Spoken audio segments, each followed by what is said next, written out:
And I now give the floor to the representative of Pakistan.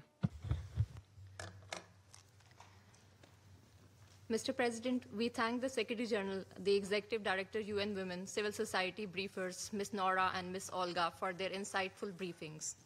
The Secretary General's report is a sobering reminder that 25 years after Resolution 1325, the Women, Peace and Security Agenda stands at a crossroad. Gains hard won over decades are under threat. Progress has stalled, and in too many conflicts, women remain the first and major casualties of violence and the last to be heard in peace processes. Conflict-related sexual violence has risen by nearly 90% in just 2 years, while the number of women and children killed quadrupled between 2023 and 24. These are not just statistics, but shattered lives and silenced voices.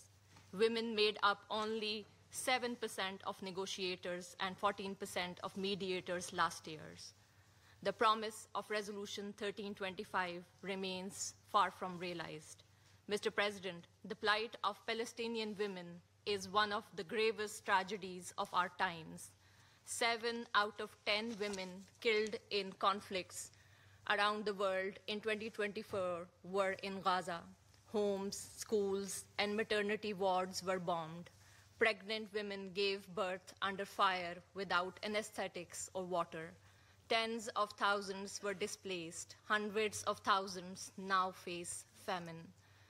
These are not collateral tragedies, but deliberate crimes that demand accountability. Across Africa, in Sudan, the DRC, and the Sahel, women face horrific violence. Yet they are the ones who sustain families and hold communities together amid conflict. Despite these vital contributions, they continue to be sidelines from formal mediation processes, under-resourced and deliberately targeted by armed groups. It is deeply regrettable that once again, the Secretary General's report makes no reference to the plight of Kashmiri women who for decades of occupation have endured sexual violence deployed as a weapon of war. UN human rights mechanisms, including the Office of High Commissioner for Human Rights and Special Procedures, along with organizations such as Amnesty International, Human Rights Watch, and Médecins Sans Frontières, have documented these violations: structural impunity, harassment of women human rights defenders and journalists, reprisals against female family members of the disappeared, torture and arbitrary detentions, and widespread trauma of sexual abuse and violence. To exclude Kashmiri women from the Women, Peace and Security Agenda erases its legitimacy and undermines its universality. The Jammu and Kashmir dispute is on this Council's agenda, and therefore future reports must reflect their plight accordingly. Mr. President, Pakistan is actively engaged in implementing the Women, Peace and Security Agenda. Our women peacekeepers have served with courage and resilience in DRC, Mali, Central African Republic, South Sudan, Bosnia, and beyond. They have built trust, provided medical care, and supported survivors where justice was denied. They have shown that women in peacekeeping are both symbols of progress and enablers of peace itself.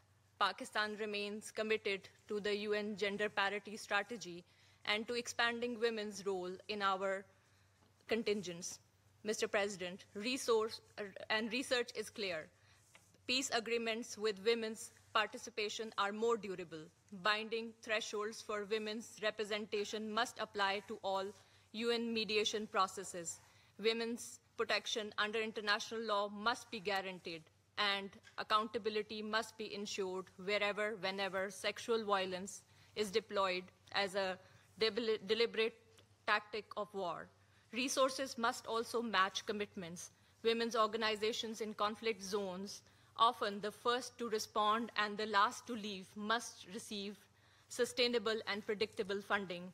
The gender data revolution called for by the Secretary General is equally vital.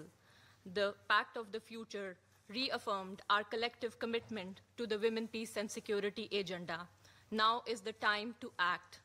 Mandate women's participation, guarantee their protection, promote their leadership, and strengthen accountability. As we mark this milestone year, let us remember the road to peace must be built by women and men together.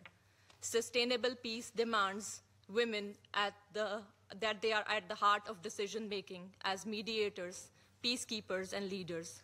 Pakistan will continue to work with this Council to ensure that the promise of Resolution 1325 is not delayed, diminished, or denied, but delivered to women and girls across the world. I thank you. I thank the representative of Pakistan for her statement.